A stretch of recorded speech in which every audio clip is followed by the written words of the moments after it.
안녕하세요. 저는 원래 결혼에 뜻이 없었는데 지금 남편과 연애를 하면서 마음을 확 돌려서 급 결혼한 케이스입니다.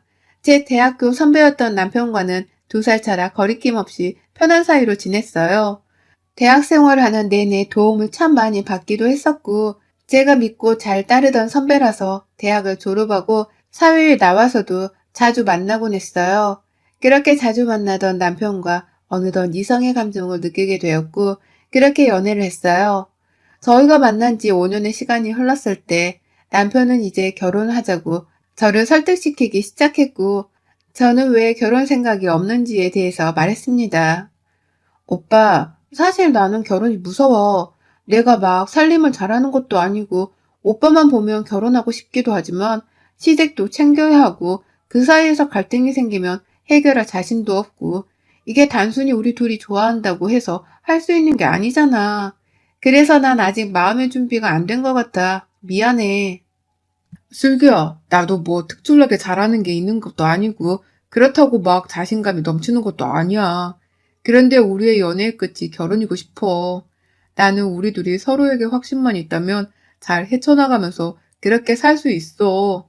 슬기야, 부족한 나지만 믿고 따라봐 줄래? 달콤한 말에 속아서 결혼을 덜컥하게 되어버렸습니다. 내심 남편 5년의 연애 기간 동안 특별한 문제가 없었기에 저희 2사람은 큰 문제는 없겠구나 그렇게 생각을 했어요. 그런데 문제는 저희 2사람이 아니라 시댁 식구들이었죠. 남편에게는 저보다 1살 미친 여동생이 하나 있는데 정말 철딱서니가 없어도 얼마나 없는지 한심 그 자체였습니다. 신우는 저희보다 1년 앞서 속도 위반으로 결혼을 했는데 모아둔 돈도 하나 없어서 시댁에서 다 지원을 해줬고 아이 육아를 본인이 해야 해서 서방님이 외벌이를 하는데 씀씀이가 어찌나 큰지 늘 명품관을 드나들었고 사치 부리는 건 1등이었죠. 그렇게 본인의 명품 사고 뭐 사고 한 돈들은 사모님과 시어머니의 카드로 번갈아 가면서 살았고 이런 신우를 육아 스트레스가 무섭다며 감싸주기 바쁜 시모가 이해하기 어려웠어요. 30대의 나이에 그것도 애도 키우는 엄마가 어떻게 아직도 본인 엄마에게 손을 벌리는지 이해가 쉽지 않더라고요. 생활이 정말 어려워서 도무지 방법이 없어서 손을 빌린 거면 또 마음이라도 아프겠지만요. 이런 한심한 신우이인 걸 알기에 솔직히 말도 별로 섞고 싶지 않았고 그렇게 친하게 지내고 싶지도 않았기에 최소한의 대화만 했고 불필요한 대화는 일체 하지 않았습니다. 말투도 진짜 사람 슬슬 약 올리면서 비꼬는 딱 싸우자는 식의 말투라서 늘 시댁에 가면 귀를 닫았어요. 언니는 생각보다 진짜 소박하게 사는 것 같아. 그치, 엄마? 이 나이 먹도록 명품 가방에 어떻게 저거 딱 하나야? 돈 벌어서 언니는 어디에 써요? 저는 명품에 관심이 없어요. 이것도 선물 받아서 어쩌다 들고 다니는 거지. 굳이 명품을 몇백, 몇천 주고 살 바에는 현명한 소비를 하는 게 맞다고 생각해요. 뭐 그렇다고 명품만 사는 아가씨 욕하는 건 아니고 개인의 취향과 사고가 있는 거니까요. 언니, 돈 아까워서 못 사는 거 아니고요? 언니 완전 짠순이 같더만. 우리 오빠 돈 아끼는 거 진짜 싫어하니까 언니 좀 조심해요. 그러다 오빠가 진들머리 나면 어째요? 그건 제가 알아서 할게요. 언니, 네일 아트도 안 해요? 여자가 꾸미는 맛을 사는 건데 화장도 연하게 하고 옷도 맨날 수수하게 입고 언니 보면 너무 밋밋하고 심심해 무채색 같아요. 좀 컬러감 있게 화려하게 꾸미고 살아봐요, 언니도.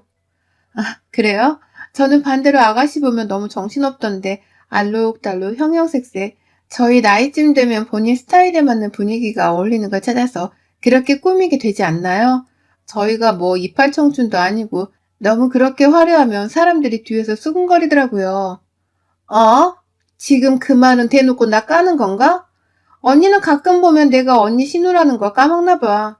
나한테 그러면 좋을 게 없을 텐데. 아, 그리고 오빠한테 1,000만 원 잘 썼다고 고맙다고 전해줘요, 언니가. 네? 무슨 1,000만 원이요? 아, 몰랐구나. 오빠가 1,000만 원 줘서 나 이번 달 카드값 갚은 건데. 듣다 열이 바짝 올랐지만 꾹 참았고 대체 저 1,000만 원은 무슨 소린가 싶었습니다. 우선 시댁에서 저녁을 먹고 가야 했기 때문에 남편에게 따져 물을 수가 없어서 꾹 참고 있었습니다. 식사를 하는 동안에도 신우의 철없는 소리와 제 속을 긁는 소리는 이어졌고 거기에 시어머니도 동참을 하셨죠. 엄마는 내가 새언니처럼 살았으면 좋겠어? 돈에 끼고 궁상 맞게?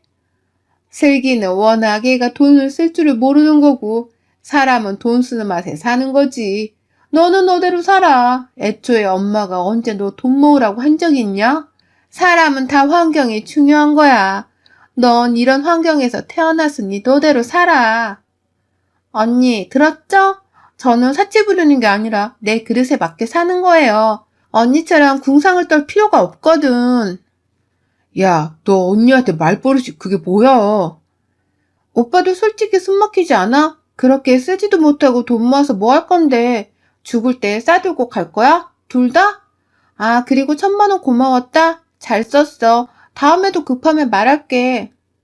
속이 확 뒤집어져서 먹은 것도 다 체해버려 집에 오자마자 급하게 토해내고 남편이랑 얘기를 했습니다. 당신 아가씨한테 1,000만 원 해줬어? 1,000만 원 부족하다고 하길래 도와줬어. 우리 결혼했을 때 서로 금전적으로 양가에 보낼 일 있으면 상의하기로 했잖아. 어차피 내 돈인데 뭐. 그리고 좋은 일도 아닌데 뭐 굳이 당신까지 알게 해. 앞으로는 아가씨한테 단돈 10만 원을 보내도 나랑 상의해. 이런 식으로 네 돈, 내 돈 하면 우리 집 못 사, 여보. 아유, 알았어요. 알았어. 그만해. 다음부터는 상의할게.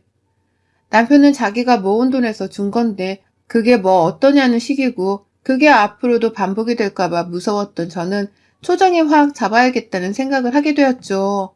말은 저렇게 해두긴 했지만 효과가 있을지는 잘 모르겠어서 답답한 마음뿐이었습니다. 제 결혼 생활이 지옥 같아졌고 전 너무 힘들었어요. 하루는 주말에 푹 쉬고 있는데 전화 한 통을 받고 어이가 없었습니다. 언니, 지금 집이죠? 네, 왜요? 지금 언니네 가고 있는데 루아 좀 잠시 봐줘요. 제가 급한 일이 생겨서. 네? 아니, 갑자기 그렇게 하면 안 되죠. 저 애도 못 봐요, 아가씨. 아, 어차피 낮잠 잘 시간이니까 그냥 잘만 봐주기만 하면 돼요. 별거 없어요. 아무튼 그렇게 알고 끊어요. 아니요, 아가씨, 루아 봐줄 자신이 없어요. 제가 얘를 본 적이 없어서 행여나 무슨 일이 생기면 어떡해요. 전 안 된다고 말했어요? 갑자기 뜬금없이 저희 집에 오고 있으니 본인 애를 봐달라는 신우의 말에 너무 짜증이 나고 어쩜 이렇게 애의가 없을까 싶었습니다. 제가 아이를 혼자 봐본 적도 없고 더군다나 남편도 집에 없었는데 이건 아니지 싶었어요. 그렇게 거부를 하고 전화를 끊었는데 시어머니 전화가 오길래 느낌이 쎄했죠. 예, 너는 진짜 애가 왜 이렇게 이기적이니? 하루를 봐달라는 것도 아니고 볼 일이 있어서 애 데리고 갔다가 도저히 안 되겠으니 가까운 너한테 봐달라는 거잖아. 근데 그걸 그렇게 매정하게 안 된다고 하니 얘가 참 나쁘다 너. 네 친동생이었어도 안 된다고 했을 거야? 어머님, 제 친동생이었으면 가능했죠. 다치거나 해도 제가 크게 신경 쓰지 않아도 되니까. 그런데 얘를 봐본 적도 없는데 제가 혼자 볼 자신이 없는 건 어쩔 수 없잖아요. 남편도 없이 혼자 있는데 그러다 루아 다치기라도 하면 그 책임은 제가 고스란히 져야 하는데 저 싫어요. 얘도? 얘가 참 나쁘다 정말. 어머님, 저 집에 없었으면 어쩌려고 그걸 당일날에 그것도 오고 있다는 말하면서 통보를 해요. 애초에 이건 A가 아니죠. 참만 말고 봐줘. 5시간이면 된다고 하잖아. 더 토달지 말고 루아 똑바로 봐줘. 욕이란 욕은 다 먹고 황금 같은 주말에 갑자기 아이를 보게 되었고 신우가 가자마자 1시간을 내내 울기만 하는 아이를 대체 어떻게 해줘야 할지를 모르겠더라고요. 안고 기저귀도 보고 뭐 할 수 있는 건 다 했는데 꺼이꺼이 숨 넘어갈 듯 아이가 울길래 신우에게 전화를 했습니다. 아가씨, 루아 진짜 숨 넘어갈 것 같아요. 그냥 와야겠어요. 아, 진짜. 언니, 지금 1시간 조금 지났는데 이러면 난감하죠, 제가. 아휴, 아무리 애를 안 키워봤다지만 그게 뭐 그렇게 어렵다고 쩔쩔매요? 아가씨, 지금 그게 중요한 게 아니라 루아 숨 넘어가겠다고요. 빨리 와요. 아씨, 진짜. 언니, 그냥 좀 달래봐요. 나 못 가니까. 잠시만. 네? 아니, 우선 지금 통화 못하니까 알아서 좀 해요. 4시간 있다 갈게요. 저렇게 무책임하게 전화를 끊고 나서는 연락도 안 되더라고요. 그리고 정확히 5시간을 맞춰서 온 아가씨를 본체도 안 하고 그냥 아이를 넘겨주고 방으로 들어갔습니다. 아이가 진짜 잘못되기라도 할까봐 얼마나 전전긍긍했는지 몇 시간을 울다가 지쳐서 겨우 잠들었던 아이를 보고 진짜 집에서 찍소리도 못 내고 있었거든요. 이 분노가 치미는 일은 전날 이후로 주말마다 지속되었습니다. 대체 아이 키우는 주부가 왜 주말마다 그렇게 일이 있을까 하는 생각이 문득 들었고, 아이를 그럼 애 아빠가 보면 되지 왜 자꾸 데리고 나와서 저럴까 싶었어요. 아가씨, 근데 대체 주말마다 어디 가는데 그래요? 서방님은 주말마다 뭐 하는데 얘를 데리고 굳이 우리 집에 왜 두고 어디 가는데요? 아, 있어요. 일이 조금. 그니까 아가씨가 회사를 다닌 것도 아닌데 어떻게 매주 똑같은 시간에 일이 있냐고요. 아이를 저한테 두고 갈 만큼 급한 일이냐고요. 언니, 제가 나중에 설명할게요. 우선 로아 좀 부탁해요. 이건 분명 뭐가 있다고 생각을 했고 캐보긴 해야겠다 싶었어요. 아니 우선 매주마다 이렇게 애를 봐주는 게 너무 싫어서 주말마다 친정으로 도망을 갔습니다. 그러던 중 시어머니도 전화가 불이 나게 매일같이 시집살이를 시키니 제가 너무 지치더라고요. 정말 결혼하지 말 것을 후회가 점점 들기 시작했어요. 예, 성진이 이맘때면 자주 아프니까 집안 청소 깨끗이 해두고 소독도 좀 해둬라. 걔가 호흡기가 예민하니까 공기청정도 신경 쓰고. 예, 성진이 밥은 제대로 챙겨주는 게냐? 얘가 얼굴살이 홀쭉하게 빠졌던데. 예, 너 로아 좀 제대로 봐줘라. 너한테만 갔다 오면 내가 스트레스 받는지 예민해진다고 하더라. 너 돈 좀 있냐? 네 신우가 지금 돈이 필요하다는데 얼마 해줄 수 있냐? 너무 무례하고 선 넘는 말을 서슴없이 하는 시모에게 질릴 대로 질렸어요. 물론 이런 상황에 스트레스를 받고 풀 사람이 남편밖에 없으니 저도 말을 해봤었죠. 나 정말 너무 힘들어. 아가씨랑 어머니랑 번갈아 가면서 너무하신 거 아니야? 내가 대체 언제까지 이러고 살아야 돼? 거봐, 내가 이런 거 싫어서 그렇게 결혼하기 싫다고 한 건데 당신은 뒤에 빠져서 뭐 하는 거야? 아, 정말 그만 좀 해라. 그럼 뭐 어쩌냐? 이미 결혼했고 네가 좀 엄마한테 살갑게 애교 부리고 비유 맞추면 어른이 잘 해주시겠지. 맨날 그렇게 인상 쓰고 가시돌진 사람처럼 구니까 이뻐할래야 이뻐할 수가 없지 않겠냐? 지금 말 다 했어? 내가 잘못이 있다는 거야, 지금? 나도 지쳐. 제발 그만 좀 해라. 듣기 거북해, 나도. 우리 엄마 욕하는 거 내 동생이랑. 그럼 당신 부모랑 동생인데 난 누구한테 말해? 그만하라고 좀. 이래서 내가 집에 들어오기가 싫어. 지긋지긋해. 남편은 어느덧 이런 식으로 말하며 나 몰라라. 알아서 해라. 네가 비율을 맞춰라는 식인데 제가 왜 아양을 떨면서 저런 사람들한테 비율을 맞춰야 하죠? 전 죽어도 싫었습니다. 이런 상황에서 신우가 서방님이랑 부부싸움을 했다며 짐을 싸들고 아이랑 같이 저희 집에 불쑥 찾아왔고 저는 진짜 머리 끝까지 화가 났지만 이미 얘를 데리고 온 신우를 내쫓을 수가 없어서 작은 방을 내줬습니다. 너무 화가 났지만 내가 참자 싶고 싸우느라 밥도 못 먹고 왔겠지 싶어서 간단히 토스트를 해서 전해주려고 작은 방에 갔는데 우연히 들은 통화 소리에 깜짝 놀라고 말았네요. 알고 보니 신우가 바람을 피고 있었더라고요. 그 주말마다 일이 있다는 건 그 불륜남을 만나러 가는 거였고 아이를 데리고 나와서 아이랑 어디 놀러 간다는 핑계로 말이죠. 그래놓고 아이는 저한테 맡기고 그 짓거리를 하러 다닌 신우를 떠올리니까 진짜 최악 중에 최악이구나. 미쳤다 얘. 정말 이런 생각이 들었네요. 제가 당장 서방님에게 전화를 해서 말해주고 싶었지만 어설프게 참견했다. 분명 불똥이 저한테 튈 거라는 걸 알기에 우선 상황을 지켜보기로 했죠. 본인이 바람피는 거 저한테 걸린 뒤로 신우는 완전 죽은 듯이 조용히 제 눈치만을 살폈기 때문에 우선 냅뒀습니다. 그렇게 시간이 얼마 지나지 않아서 진짜 뒷목 잡고 쓰러질 일이 생겼는데 신우가 결국 바람핀 걸 서방님한테 걸려서 이혼당하고 쫓겨난 것까지는 저도 알고 있었는데 시댁으로 들어갈 거라고 해서 그런가 보다. 이제는 제발 정신 차리고 살기를 바랬었는데 알고 보니 남편이 신용대출 3천만 원 받아서 모조리 신우에게 줬다는 거예요. 당신, 내가 미리 상의하고 결정하라고 말했었지? 내가 지금 당신 동생 도와줘서 화가 난 게 아니라 3천만 원이 누구 집 개 이름도 아니고 우리 상황에 지금 대출을 다 끌어다 신우이 도와주면 그게 끝일 것 같아? 어? 신우 앞으로도 평생 당신이 돈 대주면서 그렇게 살게 할 거냐고. 정말 과연 이게 최선이었냐고. 아, 그럼 얘가 얘를 키우면서 오갈 것도 없는데 어쩌냐, 모른 채? 그게 아니지. 당신이 진짜 오빠라면 살 길을 찾을 수 있게 도와줬어야지. 시댁으로 들어가서 살아도 되는 건데 왜 당신이 그렇게 무리해서 도와주냐고.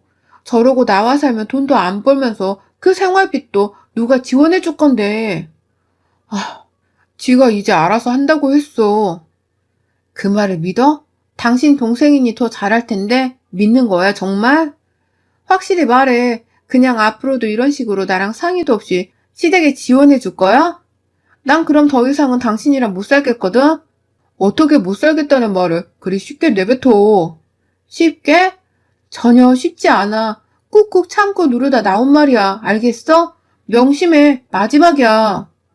저렇게 싸웠지만 결국 신우 그리고 시어머니까지 지원을 아낌없이 해주는 남편과 이혼을 결심하게 되었죠. 빚 없이 오로지 우리 힘으로 한 결혼이었지만 결혼은 시댁을 도와주는 이유로 자꾸만 하루가 다르게 빚은 쌓여만 갔고 남편과 저는 연애할 때의 그런 모습은 찾을 수조차 없이 매일같이 싸우기 바빴습니다. 그 과정에서 저도 남편도 둘 다 지친 거죠. 그럼에도 불구하고 절대 이혼은 안 된다는 남편과 신랑을 하느라 진이 참 많이 빠졌어요. 내가 당신 원하는 대로, 아니, 우리 부부니까 상의하고 신중하게 결정할게. 내가 잘못했어, 여보, 진짜. 아, 진짜 제발 그만하자. 매일 이런 식의 대화가 이어졌고 그 와중에도 눈치가 없는 시어머니는 연락이 와서 돈 좀 빌려달라고 하더라고요. 제가 무슨 시댁이 돈 필요할 때마다 줘야 하는 은행도 아니고 저한테 돈을 맡겨둔 것도 아니면서 어쩜 저렇게도 뻔뻔한지 모르겠어요. 지금 와서 생각해보면 결국 다 남편이 빚져서 시댁을 도운 거고 전 땡전 한 푼 안 보태줬는데 정말 잘했지 싶습니다. 저도 참을 거 다 참아가며 힘들게 벌고 모은 돈인데 저런 사람들에게 보태줬다면 받지도 못하고 너무 억울했을 것 같아요. 이혼을 한 해 만에 하고 있는데 저희 엄마한테 연락이 왔어요. 슬기야, 네 시모 진짜 제정신이 아닌가 보다. 내가 어이가 없어서 정말. 어? 엄마, 왜 갑자기 무슨 일이야? 아니, 갑자기 전화가 와서 만나자는 거야. 엄마 내 근처라고. 그래서 카페에서 만났어. 차 한잔 하면서 안부 인사를 하고 있었는데 글쎄 돈 좀 빌려달라는 거야. 네 신우가 뭐에 투자를 했는데 완전 말아먹었대. 그래서 내가 나도 갖고 있는 게 없다고 다 묶여있어서 당장 줄 수가 없다고 말했지. 그랬더니 슬기 네가 누구 닮았나 했더니 이제 보니 딱 나를 닮았다면서 어쩜 그렇게 모녀가 쌍으로 쪼잔하냐고. 돈 있다고 유세 떤다고 욕을 한 바가지를 먹었어. 나 참 황당해서 정말. 뭐라고? 진짜 미쳤나 보다. 엄마, 우선 내가 미안하고 진정해. 내가 알아서 해결할 테니까 절대 도와주지 마. 엄마한테까지 찾아가서 욕을 퍼붓고 왔다는 시모 행동에 정말 눈이 뒤집혔고 더 이상 민기적거리면 안 되겠다 싶어서 전날 이 악물고 싹 다 뒤집었습니다. 지속적으로 저랑 엄마한테 돈을 꿔달라고 협박하고 정신적으로 스트레스를 주고 욕설하고 위협적인 행위를 하는 시모 행동이 법적으로 걸릴 수 있는 게 없나 싶어서 변호사와 상담을 했더니 있더라고요. 변호사와 상담을 하면서 현재 상황에 대해서 다 낱낱이 말씀을 드렸고 시댁을 법적으로 고소할 수 있는 건 싹 다 해버렸습니다. 남편이랑 이혼도 역시 진행을 해버렸고 그 길로 후련한 마음을 잡고 시댁에 갔어요. 마침 아가씨도 있길래 진짜 안 볼 사람들이고 그간 당한 수모와 스트레스를 한 번에 풀었습니다. 아가씨 정신 좀 차려. 그 나이 먹고 얘까지 딸린 엄마라는 사람이 10원 한 푼 벌지도 못하면서 뭘 그렇게 눈만 높아가지고 언제까지 그러고 살 거야? 언제까지 네가 못 버는 돈을 왜 자꾸 나한테 달래, 어?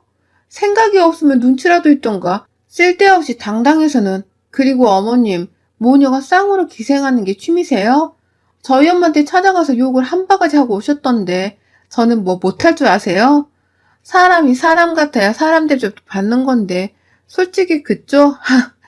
제가 상대하고 싶지도 않습니다. 아세요? 아가씨를 욕할 게 아니거든. 사실 어머님이 이러니 보고 배운 게 딱 그 정도 수준 아니겠어요? 둘 다 알아서들 하세요. 내가 무슨 은행도 아니고 나한테 이래라 저래라 하지 말고요, 둘 다. 너 미쳤어? 내가 지금 누군지 알고 이러냐?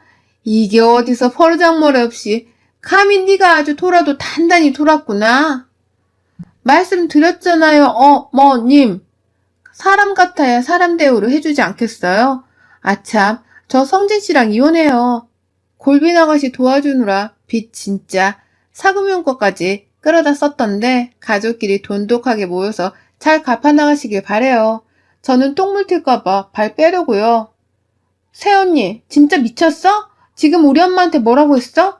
이게 진짜 보자보자니까? 야, 나 귓구멍 안 막혔거든? 툭 하면 이게 반말하고 싸가지 없게. 내가 네 아래야? 이봐, 정말 개념이 없으니까 뭐가 뭔지도 모르는 거 봐. 이래서 내가 너랑 말을 안 섞는 거야, 한심한 거사. 정신 차리고 살아라. 저 이쁜 로아가 불쌍하지도 않아? 로아가 딱 너처럼 크면 어쩌려고 그러니, 너는? 신우랑 시무랑은 아주 한판 제대로 붙고 나오는 길이 그렇게 시원할 수가 없었죠. 신우가 확실히 투자권이 있다고 해서 남편이 사금융까지 끌어다 그냥 모을 수 있는 돈을 다 대출로 땡겨서 신우에게 줬고 그걸 다 말아먹어서 빚뿐 아니라 마이너스가 된 상황이었거든요. 거기에 시모가 한 번 더 해보면 되지 않겠냐며 본인 앞으로 대출을 다 끌었고 결국 그냥 초토화가 된 상황인 거죠. 지금 이혼한 지가 반년 정도 되고 저는 새로운 보금자리에서 적응을 하고 안정적인 제 삶으로 돌아왔는데 저쪽 소식은 간간히 들립니다. 그냥 완전히 망해서 남편 급여까지 압류되고 개인위생과 파산을 진행하고 있다고 하네요. 진절머리 나던 결혼 생활을 마치고 돌아보니 어쩌면 제 인생이 후회와 미련으로 남을 수 있었던 결혼을 한 번쯤 해보라는 신의 뜻이었나 싶습니다. 전 제가 더 성공해서 저와 제 가족들을 위해서 살아가고 싶어요. 꼭 결혼만이 인생의 정답은 아니니까요. 제 색깔을 찾아서 저는 저대로 그렇게 멋지게 살아보려고 합니다. 최악의 시댁과 남편에게서 탈출한 제 앞으로의 행보를 위해 많은 응원 부탁드립니다. 여러분의 생각은 댓글로 남겨주세요. 오늘도 시청해주셔서 정말 감사합니다.